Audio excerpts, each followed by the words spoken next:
Shakespeare महिलाओं के मामले में एकदम उस्ताद थे।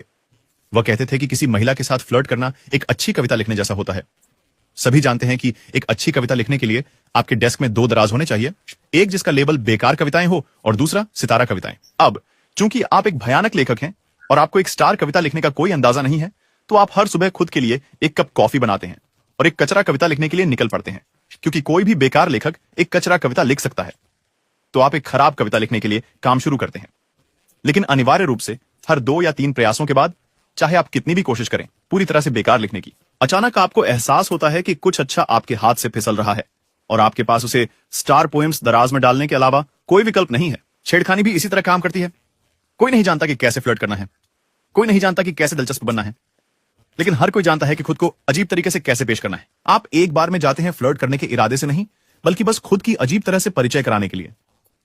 और अनिवार्य रूप से हर 2 या 3 प्रयासों में बातचीत दुर्भाग्यवश अच्छी होने लगती है।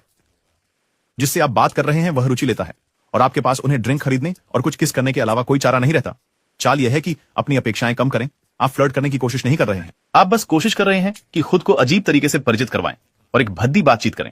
आपके बगल में बार में बैठा व्यक्ति कुछ अजीब पी रहा है और आप कहते हैं, वो क्या है, दिलचस्प लग रहा है, और आपकी किस्मत अच्छी है, वो उनका पसंदीदा ड्रिंक है। तो वो बताना शुरू करते हैं कि इसमें कोम्बुचा, अदरक और नींबू है और ये अद्भुत है और आपको इसे जरूर आजमाना चाहिए। और अब आप इस दुर्भाग्यपूर्ण स्थिति में हैं कि खुद के लिए एक ऑर्डर करना पड़ता है और उन्हें रीफिल देना पड़ता है, और इससे पहले कि आप इसे महसूस करें, बूम, आपने एक बार फिर एक अजीब बातचीत करने में असफलता पाई और एक बार फिर आप फ्लर्ट कर रहे हैं।